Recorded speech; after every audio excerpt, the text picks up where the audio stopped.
Friends, आपको अमीर बनना है तो आपके पास दो रास्ते हैं। नंबर 1 कि आप कड़ी मेहनत करो, एक अच्छे कॉलेज से एक महंगी सी डिग्री कर, फिर जॉब के लिए इंटरव्यू दो, कॉर्पोरेट लीडर को क्लाइम करो, तो ऐसे आप देर से ही सही लेकिन एक दिन अमीर जरूर बन जाओगे। दूसरा है कि आप एक रिवोल्यूशनरी बिजनेस आइडिया लाओ, उसे सही से एग्जीक्यूट करो, फंडिंग उठाओ और कंपनी की वैल्यूएशन के बनने का वेट करो। देन जब वैल्यूएशन अच्छा खासा हो जाए तो कंपनी से एग्जिट ले लो और आप बड़ी जल्दी अमीर बन सकते हो। लेकिन अगर आपको वेल्थी बनना है तो फिर आपके पास एक ही रास्ता है कि आप मल्टीपल एसेट्स खरीदो, ऐसे एसेट्स जो आपको इनकम जनरेट करके दे सके और आपको फाइनेंशियली फ्री बना सके। तो आज मैं आपको 21 ऐसे इनकम सोर्स आइडियाज या ऐसे इनकम जनरेटिंग एसेट शेयर करूंगा जो आपको फाइनेंशियली फ्री बना सकते हैं। को एकदम अंत तक देखना, बिकॉज इसमें कुछ ऐसे आइडियाज भी हैं जो आपने आज से पहले कभी नहीं सुने होंगे और कुछ तो ऐसे हैं जिनमें जीरो इन्वेस्टमेंट रिक्वायर्ड है। So let's begin. Number 1, art investing. Currently अमीरों की most favourite form of investing art investing ही मानी जा रही है, बिकॉज एक फर्म है नाइट फ्रैंक जो कि अमीरों की वेल्थ को ट्रैक करती है। उसने 2023 में एक वेल्थ रिपोर्ट पब्लिश करी जिसमें देखा जा सकता था कि ultra rich people art investing की तरफ ज्यादा जा रहे थे। और इतना ही नहीं, 2022 में उनकी आर्ट इन्वेस्टिंग ने उनको 29% के रिटर्न भी जनरेट करके दिए थे। इस रिपोर्ट के अनुसार 2022 की सबसे एक्सपेंसिव आर्ट एंडी वॉरहोल की पेंटिंग थी जिसका नाम था शॉर्ट सेज ब्लू और इसकी कीमत थी $195 मिलियन।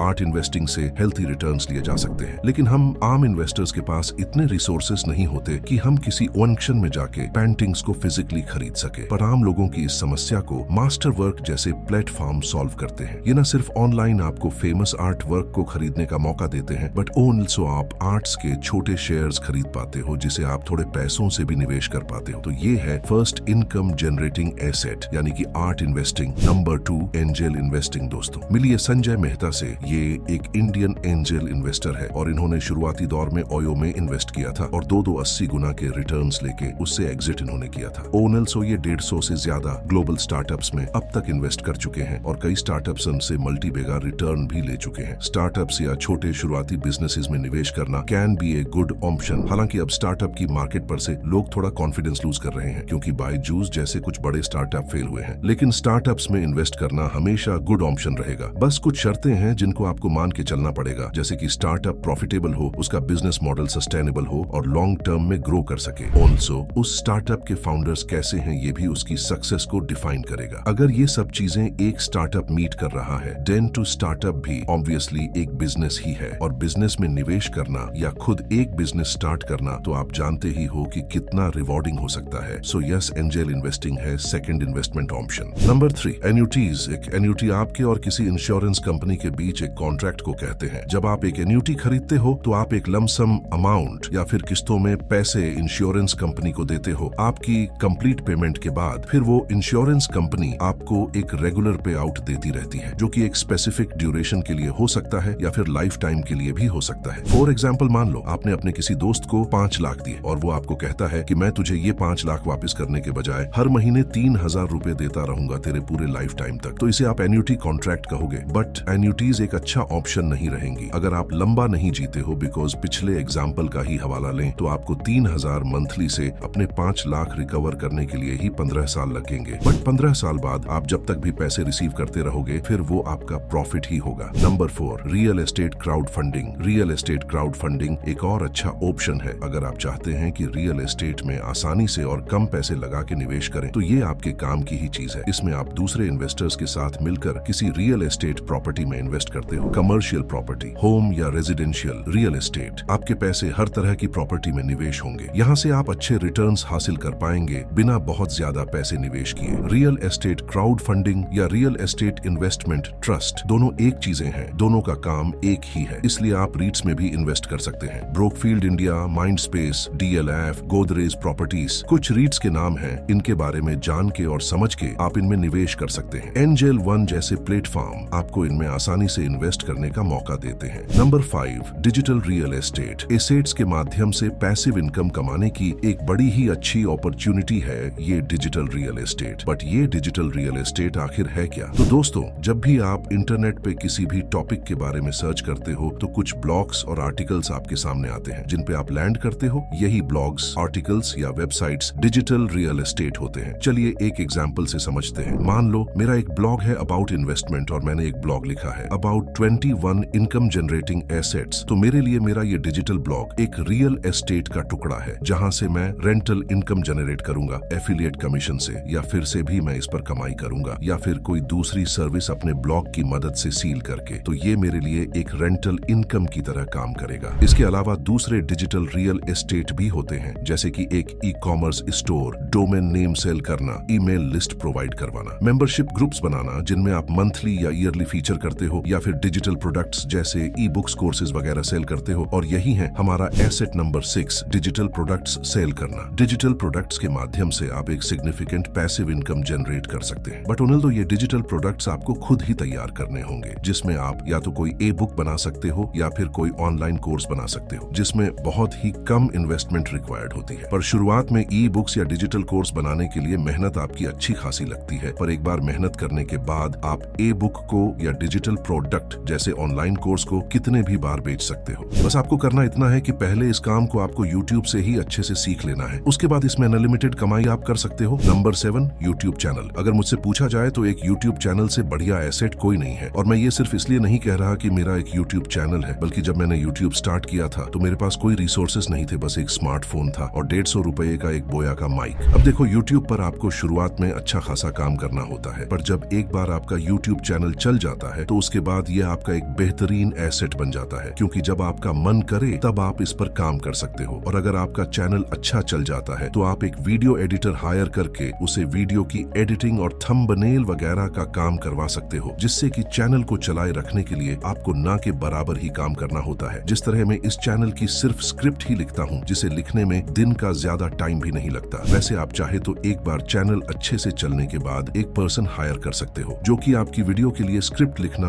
ऑडियो रिकॉर्डिंग करना और वीडियो एडिटिंग करना सब काम कर लेगा, और बिना कोई मेहनत किया आपको अच्छी खासी इनकम होती रहेगी। Number 8, rent out your car. अगर आपके पास एक कार है तो आप उसे रेंट आउट करके एक्स्ट्रा कैश अर्न कर सकते हो। इंडिया में कई सारे ऐसे लोग हैं जिनके पास एक कार है, बट वो उसे डेली बेसिस पे यूज नहीं करते। तो अगर आप भी उन्हीं में से एक हो, यानी कि आप अपनी कार को बहुत कम यूज करते हो, तो उसका फायदा उठाओ, यानी आप अपनी कार को रेंट पर लगाकर हर महीने अच्छी खासी इनकम ले सकते हो। Number 9, sell handmade products. अगर आप पिकल यानी अचार, स्वीट्स या स्नैक्स या फिर हैंडीक्राफ्ट बना सकते हो, या ऐसी ही कोई सिमिलर आइटम बना सकते हो, तो आप इन्हें ऑनलाइन सेल करके अच्छा पैसा अर्न कर सकते हो। आपको कोई ऐसा आइटम ढूंढना है जो लोग पसंद करते हैं, और उसको आप अमेजन या फ्लिपकार्ट या मीशो जैसी वेबसाइट पर बेचना शुरू कर सकते हैं, जिसमें शुरू में थोड़ा काम करके बाद में ना के बराबर ही मेहनत आपकी रहती है और कमाई अच्छी खासी होती रहती है। नंबर 10, इगोनियंट। हर उम्र के लोगों को अपने जीवन में रिश्ते, करियर और नौकरी समेत कई सारी समस्याओं का सामना करना पड़ता है। तो अगर आपके पास लोगों को मोटिवेट करने, उनके जीवन की परेशानी को हल करने की कैपेबिलिटी है, तो लोग ऐसे कामों के लिए एक भारी रकम चुकाने के लिए भी तैयार हो जाते हैं। आप इस जीरो इन्वेस्टमेंट बिजनेस को ऑनलाइन भी स्टार्ट कर सकते हैं। बाद में आप अपनी जगह और लोगों को ट्रेन करके रख सकते हैं और खुद फ्री हो सकते हैं। Number 11, influencer marketing. एक तरफ जहां लोग कड़ी मेहनत कर रहे हैं सोशल मीडिया प्लेटफॉर्म पे अपनी प्रेजेंस बनाने के लिए, वही दूसरी तरफ कुछ स्मार्ट लोग इन सोशल मीडिया इन्फ्लुएंसर को ब्रांड्स के साथ कनेक्ट करके कमीशन के रूप में अच्छा खासा पैसा छाप रहे हैं। इन्फ्लुएंसर मार्केटिंग धीरे धीरे एक बहुत बड़ा बिजनेस बनता जा रहा है। ब्रांड्स को अच्छे इन्फ्लुएंसर की तलाश होती है और इन्फ्लुएंसर अपनी सोशल मीडिया हैंडल्स को मोनेटाइज करने के लिए अच्छी ब्रांड डील्स की फिराक में रहते हैं और इन दोनों की जरूरतों को पूरा करती है। Influencer marketing agencies. Influencer marketing agencies brand से और इन्फ्लुएंसर्स से कमीशन कमाते हैं और यह सबके लिए विन विन सिचुएशन होती है। इसलिए ये बिजनेस मॉडल एक सक्सेसफुल बिजनेस मॉडल साबित होता है। अब नेक्स्ट 10 एसेट्स कॉमन एसेट्स हैं जिनसे आप पहले से ही परिचित होंगे।